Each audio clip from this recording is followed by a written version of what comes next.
Welcome back to Dork Diaries Spectacular Superstar, Thursday, July 3. I can totally understand why a person might have a messy bedroom, but a full voicemail box for days on end is just irresponsible and lazy. Unlike the massive amount of time and energy it takes to clean a bedroom, you can sort and delete phone messages while you're lying in bed listening to your fave tunes. Don't record executives, have assistants to take care of this sort of thing. Anyway, my birthday was last Saturday and I had a huge pool party, and today I finally got to see the special birthday present from my grandma. She actually redecorated my bedroom. Squee!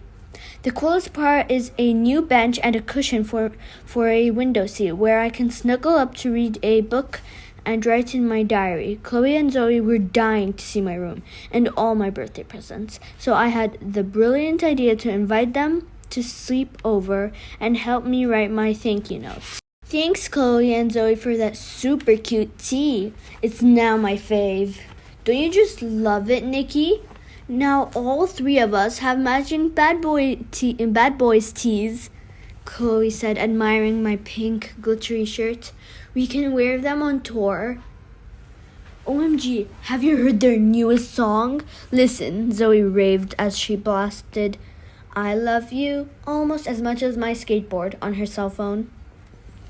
Since we were on the subject of the bad boys, this was the perfect opportunity for me to do the honest and mature thing and casually mention the slight possibility that, the tour thing is so not happening. But I guess I wasn't feeling very honest or mature right then. It didn't help that Chloe and Zoe were super excited about the tour and would not shut up about it. And I swear, that stupid song was giving me a major migraine. I still can't believe we'll be opening for the Bad Boys on part of their national tour, Chloe gushed as she opened her overnight bag. Take a look at these. I've been collecting dozens of magazine articles about them. Chloe showing us her stash of magazines about the Bad Boys. Nikki, Zoe, I just got a fantastic idea, Chloe suddenly squealed. We should read all these magazine articles about the band. Then, when we finally meet them, we'll already know practically everything about them. Chloe, I love your idea, Zoe shrieked. Let's make a Bad Boys tour scrapbook. Then we can add our own photos and cool stuff from the tour. We'll cherish it for the rest of our lives, Chloe sniffed and blinked back her tears as she clutched the magazines to her chest. And maybe one day we'll share it with our future children. Just great. Now I felt even more awful because I'd missed one stupid phone call. Now we weren't going to get to meet the Bad Boys or share the experience with our future children. Sorry, but I couldn't bring myself to tell Chloe and Zoe the truth and break their hearts like that. Instead, I did something kind. I made a yummy snack of hot buttered popcorn. Then we all flopped across my bed and started thumbing through the magazine articles. Meet the Bad Boys. Aiden Carpenter, singer and choreographer. Nickname Crash. Hometown Houston, Texas. Likes: skateboarding, comic books, prank TV shows. Dislikes: sitting still, being serious, salad, rules. Little known fact: Aiden almost got kicked out of the Bad Boys when he pulled a prank at their first rehearsal by filling the other guys' water bottles with vinegar. Yucky! Luckily, the guys thought it was hilarious and convinced their manager to let Aiden stay. But now they know better than to leave their water bottles lying around. Fave late night snack: French fries. Personality: Aiden is a total prankster and the goofball of the group. He's most likely to be cracking jokes and distracting his bandmates when they're supposed to be rehearsing. But that's because he picks up choreography faster than everyone else, so he doesn't need as much rehearsal time and gets bored He took ballet, tap, and jazz at Miss Madeline's school for dance in Houston, Texas. What his bandmates say about him. We think Aiden's pranks come from a deep fear that the world might figure out he's a nice guy and use it against him, or maybe he's just really, really immature.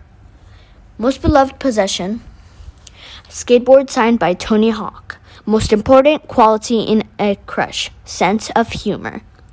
If he weren't a massive international pop star, what would he be? Pro skateboarder. Victor Chen, singer and rapper. Nickname The Viper. Hometown Miami, Florida. Likes dropping sick beats, video games, the Miami Dolphins, ketchup. Dislikes cold weather, bananas, getting up early, spiders.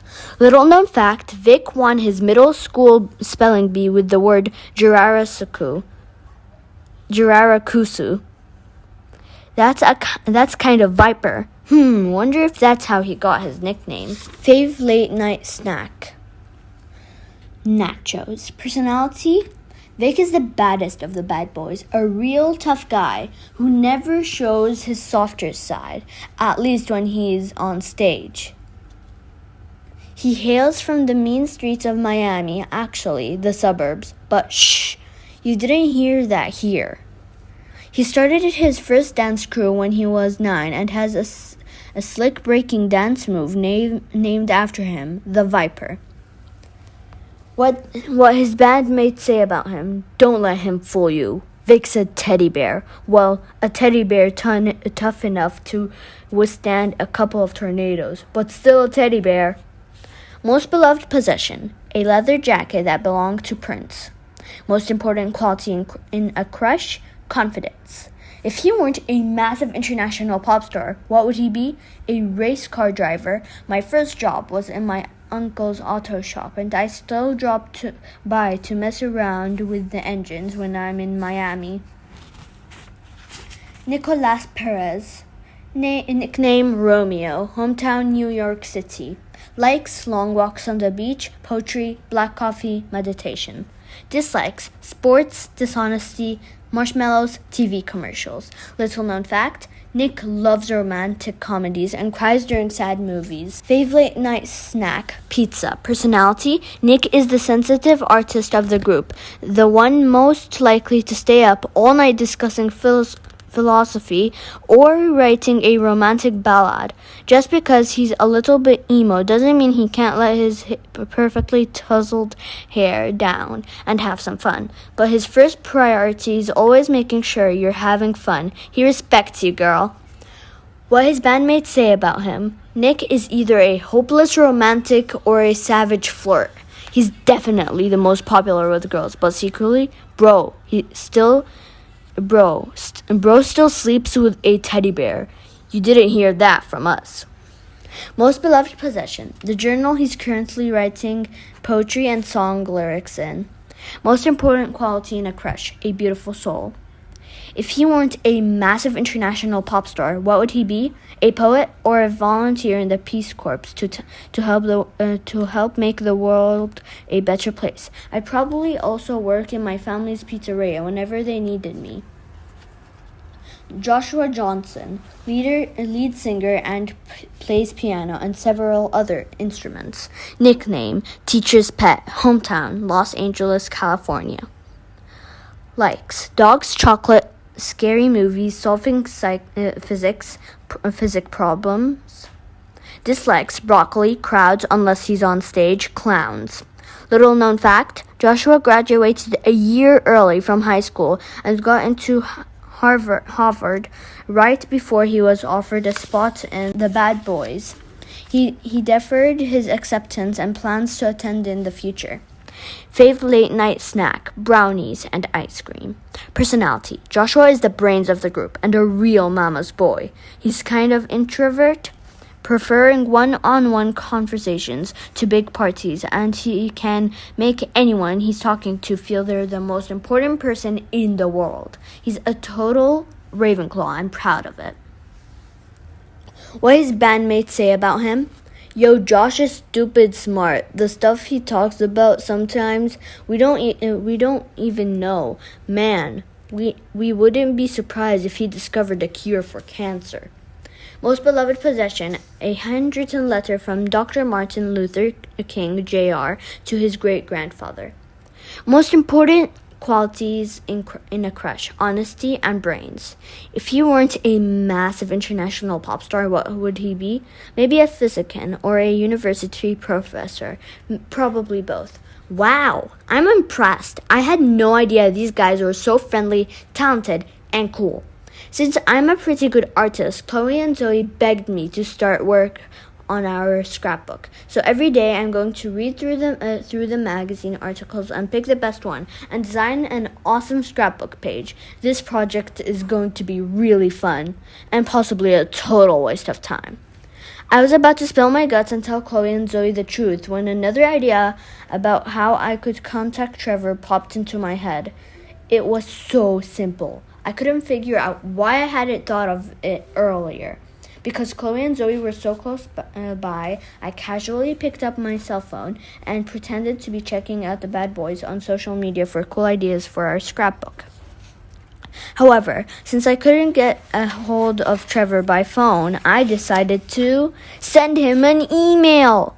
I quickly wrote an email explaining how I'd missed his calls and how desperately we still wanted to go on tour with the bad boys. When I finally hit the send button, it felt like a ton of weight had been lifted off my shoulders.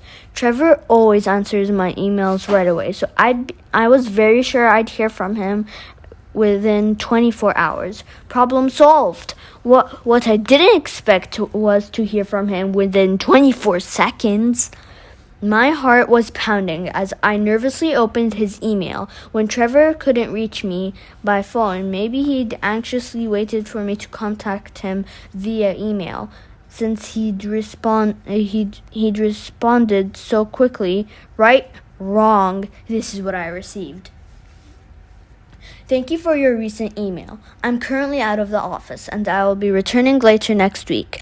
I'll respond to your email at that time. Best regards, Trevor Chase. This is an out-of-office automatic reply. This was me screaming. But since Chloe and Zoe were in the room, I just did it inside my head. So nobody heard it but me. I can't do this anymore. I give up. Thank you for watching. Bye.